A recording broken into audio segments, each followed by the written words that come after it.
Here we go, we made it through to Friday. Yes, we should give ourselves a resounding slap on the back. Yes, despite all provocations, one and all the tensions in the whole of the globe, we've made it through. But unfortunately, I've got to bring you this today. You probably heard of it. It's the Piers Morgan versus Captain Sir Tom Moore's family. The full interview. It was shown on Talk TV last night. I watched it, and yeah, I thought I'd review it because it is quite an interesting modern saga. Yes, monumental proportions it is. Yes, it really is. So let's just jump right into this total shoot show. Here we go. There's dear old Sir Tom. Back, if you don't know, if you're somewhere else in the globe, Sir Tom was 100 years old, and he walked 100 laps of his garden during the COVID lockdown to raise money for the national health. So this is him doing it. He's since died. Yeah, that's a whole nother story, that is. But anyway, let's just press on. Garden in lockdown, raising £38 million for NHS charities. The whole world loved him. The late Queen knighted him. And when his foundation launched, it looked set to become a philanthropic force. But the 100-year-old war hero died with COVID in 2021. Now his family stand accused of failing to protect his legacy and enriching themselves using Captain Tom's name. Hannah Ingram Moore is the charity's co-founder, his daughter. She's been criticised for her salary as well as big payments for public appearances. The Charity Commission is investigating conflicts of interest between the foundation and family businesses. Most incendiary of all, they added a home spa to a foundational building in the grounds of their listed home, and they're fighting plans to tear it down. The family insists they've done nothing wrong. They want to help the world in Captain Sir Tom's good name. But is that already too late? Right. So, for context, as you know, he raised, £38 million for the national health during lockdown. I mean, we were a captive audience, weren't we, all of us? And this is his youngest daughter.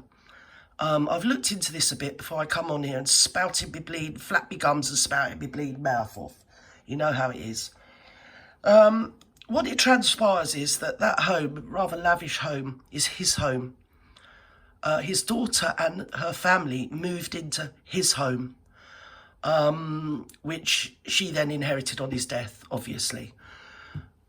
He's walked up and down and then became a national hero. The papers didn't have really anything to write about. I suppose they wanted a heartwarming story to keep the home fires burning, during occupation by whatever it is, pharmaceutical forces, whatever. Everyone had a cold. We were all hiding under the bed. So, this was one of the stories they readily latched onto because he was a veteran himself. He'd fought in Burma, and he'd been in India as well, I'm not sure, different stuff. And he was a bit of a champion, he's a legend in his own day, bless his little heart. They don't really make him like that anymore. Now, I thought that Hannah woman was his only daughter, but it appears that he's got two daughters, and she's the youngest of the two. The other one, you can't find anything about, so could be any of us, couldn't it, FoodTube? God, if I was the sister, I'd be like doing what the sister's doing. Yes, keeping my head down. I'm not involved with these bleeding grifters. Anyway, so it transpires that her background was in merchandising and marketing. And to this end, she'd had a few jobs, and then she'd made a business with her husband, merchandising and marketing.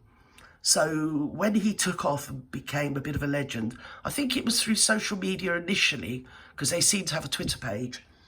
And then it was picked up by the nationals because everybody's on Twitter. All the right people are on Twitter, And and then it became national news, and then it was international news, and he was in big demand. People wanted that feel-good, heartwarming story of resilience under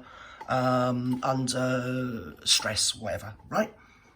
So, she then set up a foundation, which was called the Captain Sir Tom Moore Foundation. It was, yes it was. And we all know foundations are hooky. You've only got to look at the Clintons, the Gateses, Archwell Foundation, the John Wedger Foundation. All these hooky grifters always set up foundations. The thing with the foundation is you don't actually have to be seen to producing or doing anything per se, or even supporting victims of the said, whatever it is your foundations reckons they're supporting. with a foundation, you just have to prove that you're raising awareness. So with the Tom Moore Foundation, they were raising awareness of Sir Tom Moore, basically. And to that end, she was then going around the place, doing interviews and taking money from the foundation as payment for basically being his daughter and for handling him or managing him or whatever. When that was then questioned by the Charities Commission, she then set up her own company, which was herself, so that when she ever appeared on behalf of her dad for the Tom Moore Foundation, the Tom Moore Foundation would then pay her into her own business account for her appearance. And as you see in the run-up to it, she was at Wimbledon, different places she went to. Now, it does rather put me in mind very much with the, not long ago, Britney Spears, when she became emancipated from her family, and finally, after her whole lifetime of not being allowed to handle her own money, the courts gave her her own right to handle her own money back. And conversely, I think it was CNN or Fox or somebody did an interview with her brother, because the father was just trashed in court. I mean, they're grifters as the highest order, obviously. And then the brother did an interview. I think she's got a younger sister. They all were moaning because obviously they're losing their cash cow. And one of the interviewers said to the brother, what do you think about, you know, having to give the money back to your sister? And he said, well, my fans. And straight away I was thinking, your fans? They're not your fans. They're your sister's fans. You're holding your sister's money. Well, our fans, in other words, inferring that the family as a whole had fans, and he, in fact, had fans. No, your sister had fans. You just happened to be the member of the family, and you had gifted yourself with handling her money. You didn't have any fans at all. Oh, we don't want to let our fans down. They're not your fans. And it's very, very similar when you hear the language. Anyway, I'm going to jump straight in because it is rather all about dear little Hannah. And obviously, like most grifters, she hides behind her children because anyone with an ounce of morality wouldn't have put her children on camera because of the accusations that are being levelled at these two, which are totally transparent. I mean, you know, you have to be hiding under a stone to not realise that she's a bleeding grifter. Yeah, more of that. It will all come out. So here we go. Let's listen. Oh, Piers Morgan, I'll tell you what, he's a good interviewer. Come on, Piers. Hannah, Colin, Georgia, Benji, thank you very much indeed for sitting down with me. Hannah, let me ask you straight off the bat, why have you agreed to do this interview? What do you hope to get out of this? Because I'm a victim. I think, Piers, you know, you've been on this journey with us since almost the very beginning, back in those early days of 2020 and lockdown, when the world started talking to my father. And of course, with all the love that comes with something like that, and there really was love, global adoration of him and everything that he'd done to give hope to the world, there was always an underbelly of hate. But we lived with it because, in fact, what he was doing is he was giving hope to the world, and all we wanted to do was support him to do that. What did that underbelly of hate look like? It was quite expensive, the supporting part. And of course, her whole narrative now isn't, like in my day, everything was black and white. If you did wrong and you got caught, you held your hand up. People shouted things across the road at you. There was no internet, obviously, in the Victorian times when I was a kid. No, but seriously, if you were caught out and people called you names, you just took it on the chin, of which they both seem to have several of, don't they? But it's quite interesting to watch this saga play out because absolutely in line with everything that's really fashionable nowadays, the victim, well, the offender becomes the victim. It's the Darvo move, isn't it, really? Yes, I think we've been here before with that. So you swiftly turn whatever it is you've done, forget about that, and just look at what you've suffered as a victim. And this is her rhetoric at the moment. She suffered greatly as a victim, you know. People were so mean to her on Twitter. It never genuinely occurred to us, and maybe that seems foolish, but it never genuinely occurred to us. No, me, who was a merchandiser and a marketing expert. Yeah, it didn't occur to her, Vutu. Never occurred to us Never. that anyone could hate A 100-year-old man walking up and down to support the NHS. Nobody hated that, my dear, and I think you know that. I think the Twitter mob, they're rabid, aren't they? To be honest, they are. They all try to out-virtue each other. Yeah, the Twitter mob took to her because she was hooky. She was a grifter. Go on, love. And the family behind doing everything they could to support him. Right. And so... So hang on. You say you were doing everything to support him, but it seems like you were living in his house for like the past how many years? 13 years, was it? Yeah? So, in what way were you supporting him? Because, like, you all lived in the same house, and I should imagine that he was just walking up and down the garden, love. You know? When it first happened, Right? I remember it was Benji who said to me, Yeah. you might not want to look on your Twitter, I think it was. And I said, why? And he I think it's absolutely abhorrent the way she's got her children involved. Really. Whether she's innocent or, well, we all know that, the facts and figures are in and they've, to be fair, you know what I mean? What they're doing is spinning it in another direction. So you're looking over here and you're not looking over there. But the very fact that they held their children in front of them is ridiculous and absolutely disgusting because the children have got to live in this country and they're only young. And, yeah, there's no way you're going to spin yourself out of this one. We'll get to that, though. Come on, love. said, because it's horrible. It is horrible. And I think the shock, the Right. deep shock that Yes. people were saying, you'll have to bleep this out if you need to. They were saying, bitch should die. Right.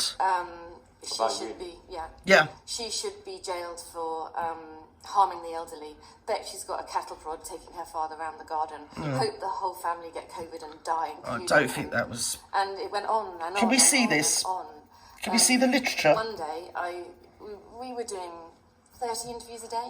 We were? Not because we wanted to, but We were. I don't remember seeing we. I do remember seeing Sir Tom in his house being interviewed by various people. But anyway, we were being interviewed. We were the bleeding Osmonds all of a sudden. love and for hope. The love. We got a call. I'm feeling the love I am. You said, Hannah, can you come quickly? We've got an interview to do. I was in my work shirt that had Right. the company logo on it. Right. So I ran to do it. They previously ran a company called Matrix. So there you go. Leave that with you. Make of it what you will, dear YouTube. To be with my father. And the hate that came Right. after that. Oh. There she is, trying to manipulate live to get her business in the spotlight. It had never been anything of the sort, so... It wasn't anything of the thought because during lockdown you just happened to be wearing your company shirt under lockdown, don't you? In your own property, albeit quite a vast property with nice grounds. You were just walking around in your works outfit in the lockdown. And you just happened to have it on when you were all of a sudden called to do an interview. You were there to speak to your dad. But anyway, carry on. I'm feeling it. Colin and I sat there and thought, maybe I have to Yes? stop being a director of our business. Maybe you have to stop being the Because scrounger. maybe the campaign of hate is going to be so damaging we'll never recover from it. I mean, I've got some of the emails that you were receiving. Right. I mean, Colin, Yeah. These are interesting. some are aimed at you and some are aimed at to the foundation. Yes. But, this one, just a sleazy pair of pond slime parasites fleecing people on the back of an old man's... That was my dad. Honestly, I can't trust him. Once he gets a packet of stamps, he's away, YouTube. There's nothing I can do. I'll apologise for my dad. heroism. Yes. He must be He gets himself on prey Twitter, to you know. Disgusting parasitic leech called Yes. his daughter. Hope you all get I think that was meant for me, dear. Yes, he sent it to the wrong address. COVID and disappear for good. Father, Someone's put his actual name Daddy, darling, and his email. it's your old Gert. I mean, when you see that, Colin, what are you feeling? I think it's just disgusting. Right. It's been horrendous. Yes. This was, to be clear, this was in July of this year. Yeah. After all the media coverage. See, yeah, so they furnished, this is the twist, the sleight of hand. So her narrative is that she's had a lot of nasty people, wordies. But the interview, she gave Piers Morgan for the interview some emails demonstrating the sort of hate that she got. And Piers, being Piers, read out, they're trying to lace it up. These were sent during COVID when we hadn't done nothing. And he points out at the end, well, no, these were sent in June this year, when it's already been all over the news that you fleeced the bleeding foundation dry. Yes, oh my days, it don't get any better, in fact, to be fair. Takes a turn for rather the worse, my dears. It does. Hold on to your hats. The Right. and we will come to the specifics about that. Specifics, But dear. Just this reaction. Yes. It goes on. I mean, there's so many of these. Captain Tom, a true gentleman, inspiration to millions. His daughter, a disgusting, parasitic pond slime, the morals of a dead slug. Okay, I'm busted. To be fair, I wouldn't. You know, for comedic effect only, I wouldn't do anything like that. I mean, what I'd do is just get on here and say it on here, you know, sending them an email. But they're only sort of voicing the bleeding obvious. There are people all around this country. The figure £38 million that he raised sort of rolls off the tongue, doesn't it? Oh, £38 million. But behind every single penny of every single pound was a person. So, we'll leave it there, shall we? It's £38 million, a lot of bleeding money. So when those £38 million people who were incarcerated in their homes in what was the hottest summer, like, since 1976, as far as I can see. And we've had a few hot summers. But the summer of 2020, you know, the universe made it absolutely baking, didn't it? And to find out that these people lived in quite a nice property, you know, it's a bit of a manor house, it had lots of outbuildings and quite a lot of grounds, and they were quite well off. They didn't need a few quid. And this old man was walking up and down and everyone was throwing money at him for the national health. He was raising it for the national health. Yeah, and so much of it seemed to go somewhat astray, or rather adrift. So it goes on. I mean, I can't really believe what I'm reading. Yeah, but I know. anybody that criticises them, you just get, oh, it's the hate. People are giving us hate. So what do we do? Do we get on here like I'm doing and just do a reaction? Other people might write you a shitty email. We've all got our own thoughts. I think it is rather a statement on the charity. You know, all charities are a bit of a bleeding con, aren't they, really? Yes, they are. Pretty swiftly, they called in the Charities Commission, but I think that was just the sheer force of the Twitterati. Yes. Do not upset people on Twitter, Gert. This is your wife they're talking about. Yeah, I know. And Yeah. I want my family. Yeah. And Yes. They weren't talking about your kids. They were mainly talking about your wife, because she is a little wrong 'un, clubs. right? And heard lots of language, but all in one sentence. And to the When he mentions rugby, it's so he's appealing to Middle Britain, isn't he? Oh, you know, I've played rugby and we're all rough and tumble. Fair health fellow, well met, or whatever it is. Yes, we are. Yes, we're all middle-class people together. Come on. We're rugby people, you know. But those peasants that sent us those horrible, horrible emails, they're disgusting. and very personal Right. and individual to particularly. It's quite personal what you did, mate, ripping people off. It's just totally unacceptable. And though you try not to read it, Yes. you can't avoid it. Well, this one You is don't think she's sort of Mark Lit's sister, do you? They look about the same age, don't they? To be fair, I'm not being a bitch, but they do. a letter addressed to you, Georgia. Yeah. And, you know, you're 14 years old. I have a young daughter, nearly 12. So Disgusting I can't bringing even her on imagine here. Child what this abuse. must have been like, but it was to Benji and Georgia. Are you aware that your parents, your mother more than your father, Right. is a vile, greedy bleep? A vile, disease, greedy bleep. Oh, With a copy of a well, newspaper Benji doing his story. best to get a tear up. What's been going on? When you received this, what did you think? At first, I thought it was from my friends saying, "Oh, I'm so excited to see you back at school and stuff." And then my dad took it and was like, "Oh, don't read it. Just don't." And then I said, "Oh, no." You can imagine them being absolutely hysterical, the parents. I mean, I've made up my mind about them. Just the fact that they've put their children on camera, it's an absolute disgrace. It's some sort of virtue to hide behind your children. Oh, look, when you're being rude to me, you're upsetting me, kids. How about you keep your filthy bleeding paws off charity money, love? That's the thing. Anyway, I'm bored of this, so I don't want to go through all this. So we go through the whole hyperbole nonsense. Do you remember? Yeah. Yeah. Yeah. She talked to you about dogs or something? And school as well. Yeah? About what year I'm in, how I'm joining it, was so and cool. online learning. It was like being a grandmother talking to a grandmother. She was the nation's grandmother. Because if you remember, they did rather... And They did rather push themselves straight into it. It wasn't just Sir Tom.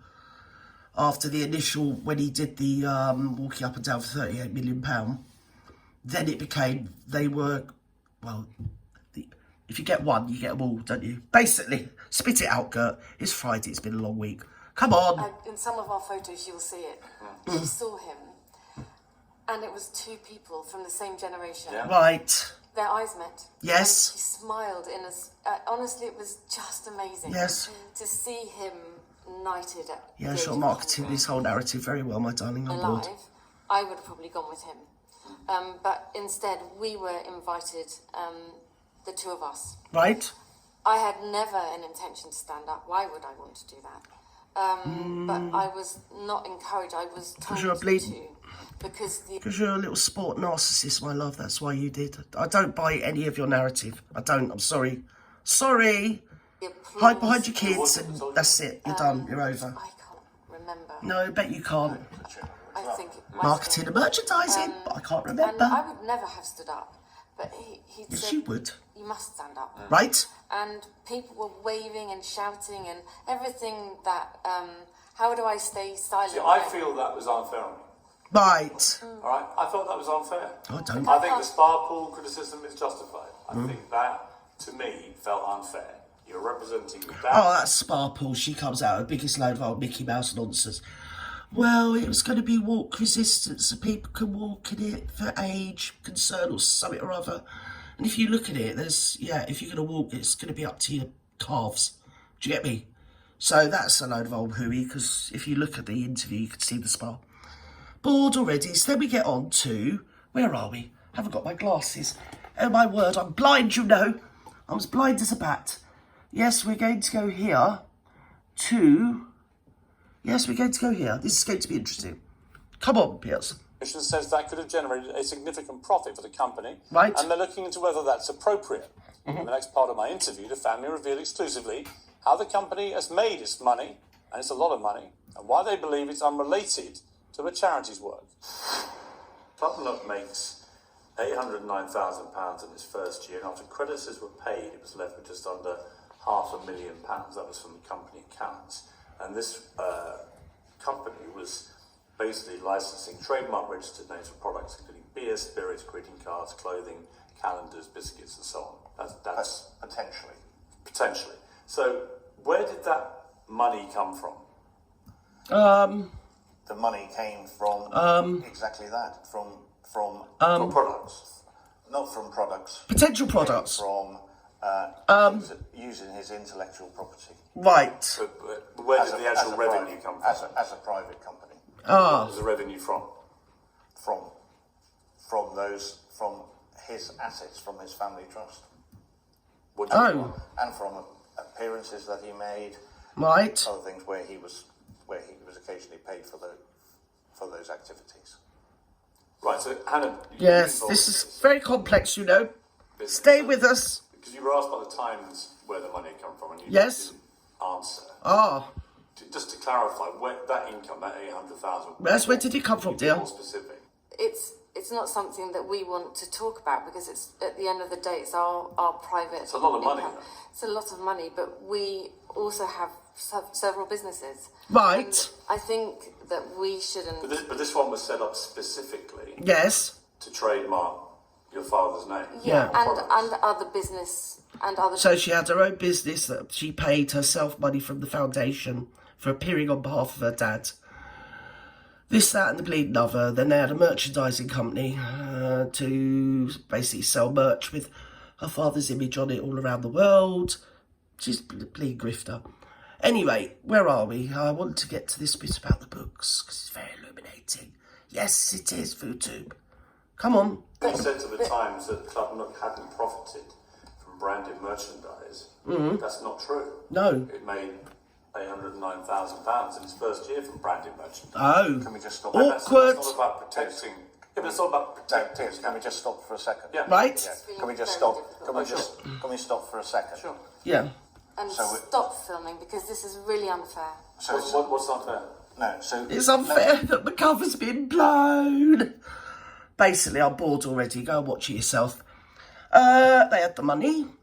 And it transpired that she comes back on after having a talk with Piers Morgan to say that her father wrote books about his life. I think it was 3 of them. Well, obviously at his age, he probably narrated them. Somebody wrote them and published them. And apparently in her narrative, her father wanted the money to go to her. But we've only got her word for it because basically it's hooey, innit?